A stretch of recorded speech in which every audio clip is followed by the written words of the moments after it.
Assalamualaikum warahmatullahi wabarakatuh. Saya masuk Islam Jamaah ini lebih kurang hampir mengenalnya 30, tetapi sebenarnya saya itu lebih aktif di 15 tahun terakhir ini. Pada awalnya sih saya sebenarnya melihat Islam Jamaah ini, saya nomor satu senang kekeluargaannya, itu nggak bisa saya ingkari. Mereka sangat kompak dan mereka sangat kekeluargaannya cukup bagus gitu. Tapi setelah akhir-akhirnya saya berpikir lebih aneh gitu. Ini kok pelajarannya itu-itu aja ya gitu. Kok nggak ada bertambah-tambah, hanya yang dipelajari apa itu 5 bab dan ada kumpulan-kumpulan hadisnya itu terus-terusan turun bertahun-tahun diulang. Jadi saya nggak ngerti, saya udah mulai ya begitulah, mulailah saya kayaknya ini apa sih ini. Tapi saya waktu itu belum juga, mungkin pada saat itu Allah belum memberikan hidayah kepada saya. Saya hijrah dari Islam Jamaah karena salah satu adalah mubali saya. Saya ada rasa kedekatan sangat dengan mubali saya bernama Mastur. Saking dekatnya sama dia, saya udah anggap sebagai anak.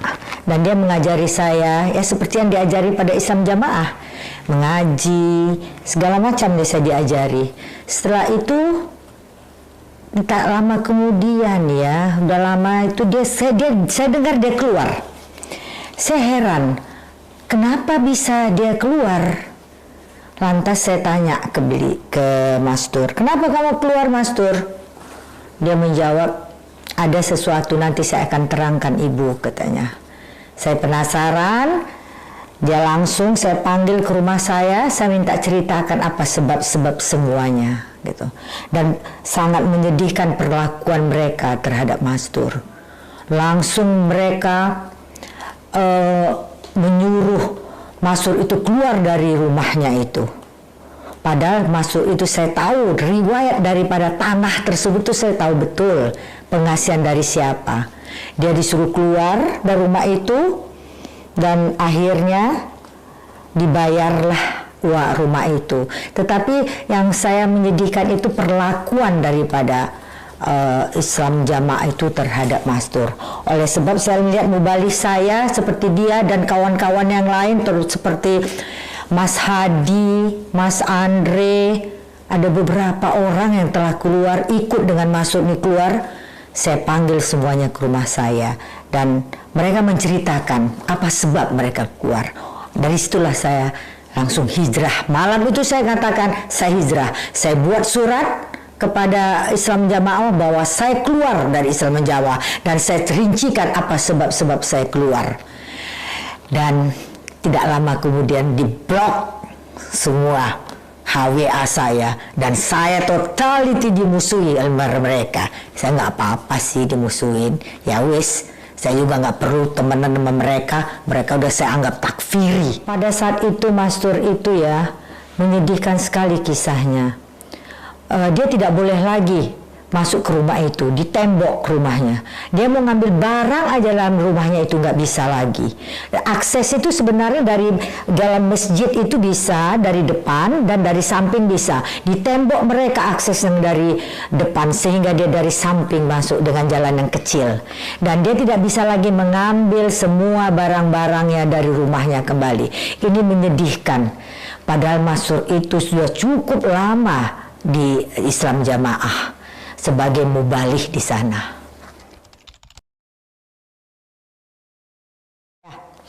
Ini ada ya surat dari MUI mengenai masalah Islam Jamaah yang tidak memakai paradigma baru. Ini saya akan bacakan, ini jelas-jelas ada ya, dan ini bisa dibaca oleh semuanya orang. Tausiah Dewan Pimpinan Majelis Ulama Indonesia terhadap pelaksanaan paradigma baru Islam Jamaah. Dewan Pimpinan MUI menyampaikan tausiah berkenaan dengan komitmen DPP LDII dalam menjalankan paradigma baru secara sungguh-sungguh. Saya langsung aja membacakannya komitmennya ya. DPP LDII berkomitmen melaksanakan dan mentaati paradigma baru dan isi 2 surat pernyataan. A. DPP LDII menyatakan Abdul Aziz Sultan Aulia dan penerusnya bukan sebagai imam Srip Amir Jamaah karena dia sudah bukan bagian dari LDII, maka tidak wajib bagi jamaah LDII berbaiat kepadanya. DPP LDII mengakui belum menjalankan paradigma baru secara baik dan sungguh-sungguh. C. DPP LDII bersedia menjalankan paradigma baru secara jujur, sungguh-sungguh, murni, konsekuen, dan konsisten. D. DPP LDII bersedia dibina Majelis Ulama Indonesia bersama-sama ormas Islam lainnya, sungguh-sungguh dan menyeluruh dalam menjalankan paradigma baru. E. DPP LDII bersedia menerima konsekuensi apabila terbukti di kemudian hari tidak melaksanakan paradigma baru secara jujur dan sungguh-sungguh. Ini Jakarta 15 Syawal 1442 Hijriah, 27 Mei 2021. Nih ya, jelas itu. Dan ada lagi ya, ini surat pernyataan dari LDII. Surat pernyataan ini saya bacakan langsung ya, dari yang mereka tulis sendiri. Surat pernyataan, Bismillahirrahmanirrahim. Demi Allah, kami pimpinan Lembaga Dakwah Islam Indonesia menyatakan sebagai berikut. 1. Kami menjalankan paradigma baru secara baik dan bersungguh-sungguh. 2. Bersedia menjalankan paradigma baru secara jujur, bersungguh-sungguh, murni, konsekuen, dan konsisten. 3. Bersedia dibina Majelis Ulama Indonesia bersama-sama ormas Islam lainnya secara sungguh-sungguh dan menyeluruh dalam menjalankan paradigma baru. 4. Bersedia menerima konsekuensi apapun apabila terbukti di kemudian hari kami tidak melaksanakan paradigma baru secara jujur dan bersungguh-sungguh. Demikian surat pernyataan ini dibuat dengan penuh kesadaran tanpa ada paksaan siapapun. Jakarta, 19 April 2021, 7 Ramadan 1442 Hijriah, yang menyatakan Insinyur Haji Kriswanto Santoso, Ketua Umum LDII, Haji Dodi Taufik Wijaya, Sekretaris Umum LDII, Ketua Dewan Penasihat LDII. Itulah jelas-jelas yang menyaksikan, ada beberapa ya namanya disaksikan ini. Itu udah ada pernyataan mereka loh. Dan gak main-main loh ini. Mereka menyatakan dengan demi Allah, demi Allah. Itu bukan main-main. Atas nama Allah mereka ini kan. Ya, ada buktinya foto di mana waktu mereka mengatakan surat penyerahan surat pernyataan oleh Sekjen Buya Amir Shah Tambunan kepada Ketua Umum LDII. Kalau mau tahu isinya ini bisa klik kan di link description kami. Dan ini bukan bitonah loh. Ini saya bicara jujur. Dan jangan surat pernyataan yang Anda buat selama ini jangan dibilang bitona loh. Itu udah pakai demi Allah. Ya, supaya mengerti aja semuanya para jamaah yang belum sadar.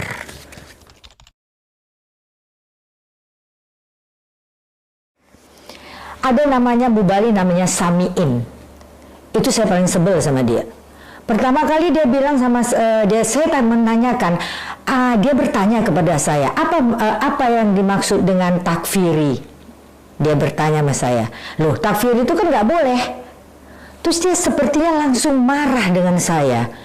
Dia langsung menanyakan kepada Islam Jamaah di lingkungan saya. Dia bertanya, terus tiba-tiba aja dia langsung anggap saya itu sudah keluar dari Islam Jamaah.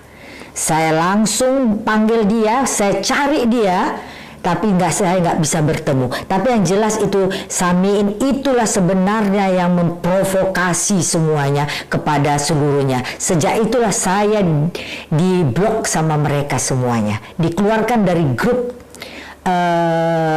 Islam Jamaah di WA saya. Itu gara-garanya Mas Samiin itu loh. Saya kan itu ada namanya bubur ayam Mas Turono di dekat lingkungan itu. Nah, apa namanya 354 atau 3 berapa saya tahu. Nah, saya tuh paling baik sama dia. Dia malah pernah bilang masa ibu, hati-hati ya ibu ya, jangan keluar, jangan ikut-ikut Bapak Andi atau apa, dia bilang itu sama saya. Saya diam aja. Nah, saya waktu itu kepingin lagi, sekali lagi setelah saya keluar, saya langsung kepingin makan aja di sana. Saya nggak dicakapin, dibuang mukanya. Anak saya datang malah nggak dicakapin. Wah, ini nggak benar nih mereka nih. Saya langsung bilang sama teman saya, itu brengsek itu ya. Dia nggak kenal, pura-pura nggak kenal sama saya. Padahal apa sih? Kalau saya keluar aja dari satu masalah pengajian, terus saya ini kok dimusuhin? Kalau memang tidak ada something wrong behind itu. Setelah saya keluar dari sana, dia juga saya itu benar-benar diblok dengan semua, segelintir sedikit sekali deh. Pokoknya yang masih mau berteman sama saya, mereka ngeblok saya habis-habisan. Mereka tidak mau berkawan sama saya. Saya pikir saya nggak peduli pada saat itu. Aduh, kok perkara soal tobat ini luar biasa. Jadi I remember my friend ya, saya ingat sama teman saya yang agamanya bukan Muslim. Dia selalu mengatakan kepada saya punya pengakuan dosa. Nah, saya ketemu di Islam Jamaah ini kok ada pengakuan dosa, tulis. Saya telah berdosa. Saya kemarin tidak ngaji. Saya kemarin naik mobil nggak ada SIM saya. Harus bilang itu loh. Gitu bingung. Dan itu aja. Kemarin tidak permisi ngajinya. Begitu-gitu aja. Nah, itu saya tulis. Saya tulis di pengakuan dosa. Tahu nggak ya? Udah gitu ada lagi, harus ada dibayarnya karena berdosa, kasih lagi kafaroh dikasih, diselipkan lagi di dalam amplop. Ini contoh daripada surat tobat. Nah, kalau kita pakai surat tobat itu kan ada tuh ya, surat tobat, kita berdosa karena ini, kita berdosa, ya pengakuan dosa lah. Nah, kalau kita banyak banget dosanya, nah kita taruh lagi di amplopnya duit. Nah, itu ada 3, daerah, desa, sama kelompok. 3 amplop kita masukin duitnya. Begitulah mereka itu, saya nggak ngerti dari mana dalilnya mereka mendapat dari dulu ya.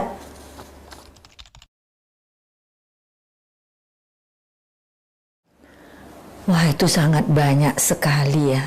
Setelah saya hijrah, saya sepertinya ilmu saya itu nggak ada sama sekali. Saya hijrah dan saya belajar kepada yang benar-benar, yang namanya, saya kebetulan mengaji di Mansat Salaf ya. Jadi saya betul-betul mendapatkan ilmu itu betul. Kalau dulu saya di Islam Jamaah tuh, saya nggak ada takut, perasaan saya nggak terlalu banyak takutnya kepada Allah, malah kepada pengurusan. Saya udah lama nih nggak datang, pasti deh saya diceritain pengurus saya nggak datang-datang. Kalau sekarang alhamdulillah Allah baru memberikan hidayah yang betul kepada saya. Saya berpacu dengan ilmu sekarang. Selama ini saya nggak pernah dapatkan. Sekarang saya mencari ilmu. Malah saya dengan usia yang saya sekarang bertua ini, saya masuk kajian online. Saya ikut jadi seorang mahasiswanya. Begitulah saya. Dan sekarang saya lega. Saya kemana-mana tenang aja. Kemana-mana saya bisa berinfak. Kemana-mana saya bisa bersedekah. Jadi saya lebih lapang, plong, benar-benar plong hati saya sekarang setelah hijrah dari Islam Jamaah. Terakhir saya melihat mereka ngaji, hanya ngaji itu sedikit banget.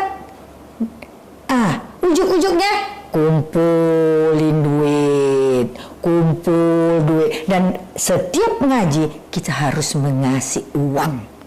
setiap hari. Karena saya sekarang sangat beda, saya harus mempelajari kemana-mana saya ngaji, saya santai aja, ada uang saya kasih, dan otomatis dari hati saya memberikannya, bukan karena ada pemaksaan. Kok di sana ada sistem pemaksaan, sehingga saya pikir, walah ini semuanya ujung-ujungnya duit. Kalau di Islam Jamaah kita harus mengasih uang setiap hari.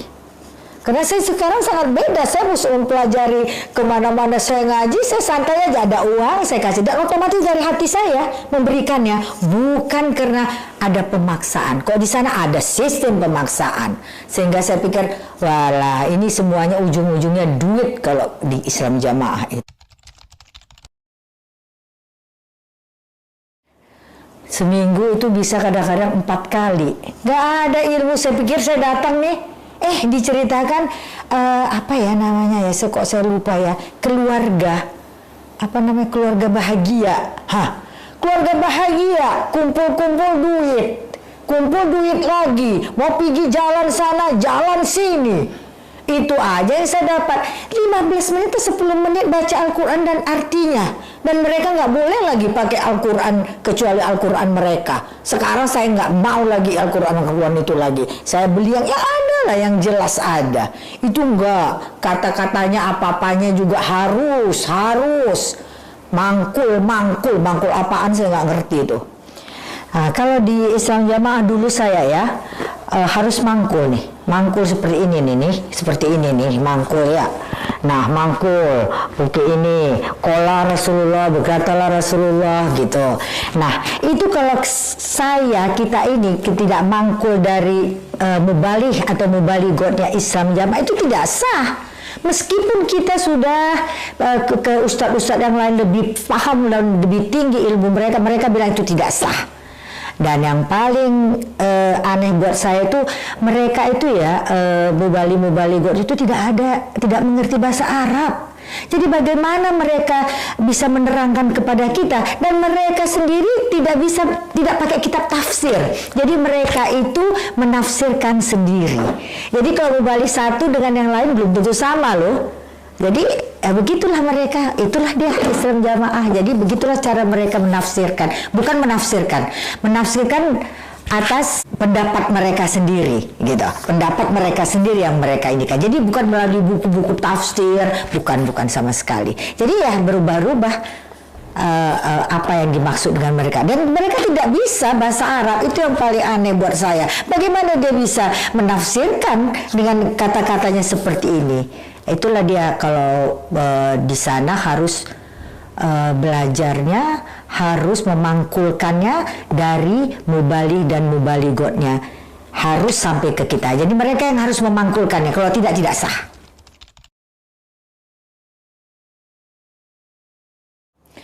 Nggak ada sama sekali. Setelah saya keluar dari Islam Jamaah, baru saya belajar tauhid. What is meaning tauhid? Baru sekarang saya tahu. What is meaning the akidah? Baru sekarang saya tahu. Dan itu kan, aduh sebenarnya ya Allah. Sekarang saya alhamdulillah udah keluar tuh, baru saya, oh begini rupanya. Begini menjadi seorang Islam yang benar-benar secara kafah saya pelajari. Baru inilah saya benar-benar. Syirah-syirah Nabi itu nggak pernah diceritain. Sekarang saya tahu, cerita Nabi Sulaiman begini, Nabi Musa. Saya happy banget. Tiap hari saya baca, tiap hari dengar di YouTube, tiap hari saya dengar ini dari ustadz ini, semua saya dengerin. Dan saya benar-benar, begitu ya. Jadi semua cerita syirah itu sekarang betul-betul kita dapatkan. Kalau di sana tidak pernah ada. Nah, itu lagi, saudara saya dikafirkan. Bagaimana mungkin? Sama-sama muslim sedangkan Rasulullah. Nah, ini ilmu yang baru saya dapat sekarang ini. Tidak pernah mengkafirkan. Nah, sekarang sedikit-sedikit tidak ngaji di Islam Jamaah dibilang kafir. Semua, jadi berapa banyak yang dikafirkan mereka. Dan anak saya nggak ngaji di Islam Jamaah, apakah mereka harus kafir? Sementara mereka betul-betul seorang Islam. Saudara-saudara saya semuanya pun seperti itu. Mereka kafirkan semua yang bukan Islam Jamaah. Wah, ini benar-benar saya nggak terima ini sebenarnya. Kalau dulu saya pergi ke satu daerah, cari di mana masjid Islam Jamaah. Itu kan aneh nggak? Kemana? Saya kadang-kadang kan perginya kemana, ke luar negeri, kayak kemana saya pergi ke Turki, saya nggak ada ininya, jadi saya nggak ke masjidnya. Ya sekarang saya kemana-mana saya plong kenang. Ada masjid saya stop, saya sholat. Ada masjid kemana saya pergi-pergi, saya sholat. Benar-benar saya paling nyaman hidup saya sekarang ini. Ini kegunaan dari surat sambung ini untuk selalu kita tetap menyambung di satu daerah di mana kita pergi. Apa sebabnya seperti itu? Karena kalau kita tidak sambung berarti kita lepas dari keimanan. Dan kalau lepas dari keimanan berarti kita adalah murtad. Inilah penjelasan dari kegunaan dari surat sambung yang dibuat Islam Jamaah kepada kita kalau kita pergi ke satu daerah, ke tempat-tempat yang lainnya. Nih, ini kan dibuat nih kali silang, ya itu supaya jangan bisa dicari-cari masalahnya, dianggap ini sudah expired, tidak berguna, tidak terpakai, dikasih garis. Padahal ini sebenarnya bid'ah di dalam Islam kita sendiri. Dan seperti ini, surat-surat yang seperti ini tidak ada Nabi Muhammad SAW mengajari kita seperti ini. Ini adalah bid'ah, tetapi mereka terus menjalankannya sampai sekarang. Sekarang udah nggak mikir-mikir lagi. Saya ngambil wudhu, saya main apa, udah senang. Dulu, waduh, nggak ada sendal. Jadi saya nggak enak hati deh. Harus ada sendal jepit, harus ada punya ini, harus ini. Sekarang enggak. Saya plong seplong-plongnya menjadi seorang muslim. Saya lebih takut kepada Allah Subhanahu wa Ta'ala. Sih enggak lagi sekarang. Saya sih santai seperti apa yang ini diajarkan, yang diajarkan Rasulullah aja, nggak gitu-gitu banget deh. Kalau dulu cebur, dibersihkan, cebur, dibersihkan, dipakai ini losower semuanya. Tapi kadang-kadang ini apaan sih saya memakai air? Sedangkan memakai air itu secukupnya. Bukan yang dihambur-hamburkan. Di sana itu dihambur-hamburkan air hanya untuk mensucikan saja. Wah, memang betul-betul saya stupid pada saat itu.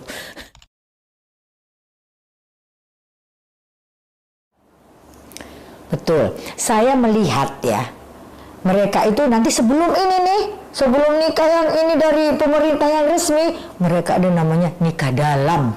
Hah, bingung aku. Ya kan? Nikah dalam, harus nikah dalam dulu baru itu. Dan saya juga nggak tahu itu yang namanya nikah dalam itu apa. Saya pernah hadir, nikah dalam dulu, nggak usah dihadiri oleh orang-orang banyak. Nanti sesudah itu baru nikah secara resmi. Dan itu juga saya sampai sekarang itu aneh buat saya. Jadi kalau dulu saya nikahnya nggak pakai nikah dalam, apakah saya itu namanya benar masih dalam keadaan berzina? Nggak betul dong. Ya kan itu nggak betul. Saya dulu nggak ada pakai nikah dalam. Nah, itu apa namanya saya itu jadinya?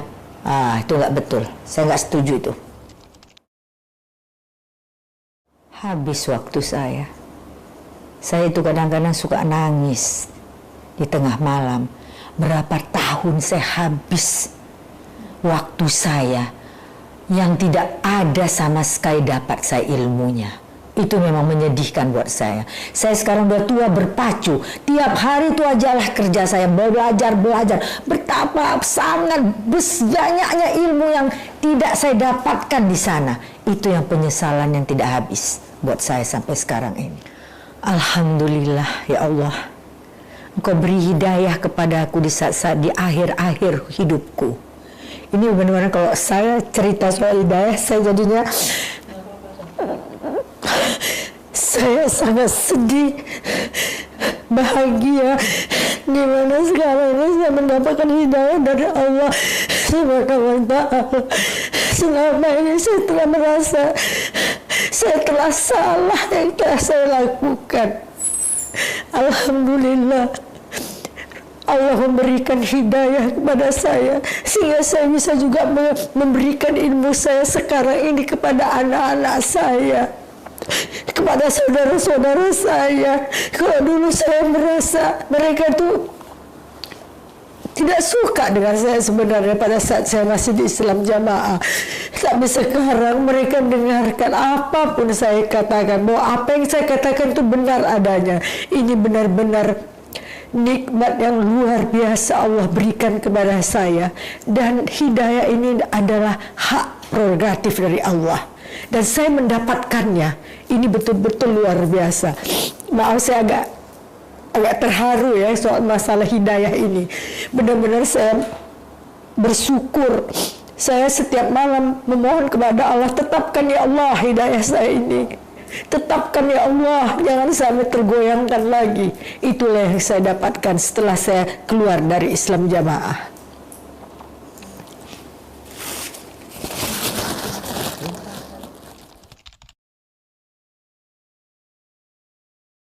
Saudaraku, walaupun kalian telah memusuhi saya, walaupun kalian telah memblok saya untuk tidak berteman lagi, tapi saya selalu mendoakan kalian. Setiap saat saya mendoakan, ya Allah, berikanlah sahabat-sahabat saya, saudara-saudara saya yang masih tertinggal di Islam Jamaah, agar mereka berikan hidayah kepada mereka, segera keluar dari Islam Jamaah. Pernah saya sampai menangis, ya Allah, saya punya sahabat yang sangat dekat sekali, dia juga sangat kehilangan saya. Itu hanya bisa doa yang saya ucapkan kepada mereka, hanya doa saya agar segeralah mereka mendapatkan hidayah dari Allah dan keluar dari Islam Jamaah. Kepada juga saudara-saudara saya, belajar ilmu ini banyak sekali. Banyak sekali yang kita harus pelajari, dan pahala yang terbesar dari Allah Subhanahu wa ta'ala adalah mencari ilmu dari Islam ini. Kepada saudara-saudaraku, buka pikiranmu, buka, jangan mau terbelenggu, jangan seperti katak dalam tempurung yang hanya taunya cuma itu saja yang dipelajari 5 bab. Buka hatimu, buka pikiranmu, dan buka untuk selalu berteman dan kepada semua orang. Jangan hanya lingkup kecil itu aja yang kalian temenin. Bukalah pikiran kalian supaya kalian tahu bahwa Islam ini luar biasa. Pelajaran yang banyak sekali yang harus kita pelajari. Demikianlah saudara-saudaraku yang masih tertinggal. Trust me. Percayalah pada saya sangat mencintai kalian semuanya. Wassalamualaikum warahmatullahi wabarakatuh.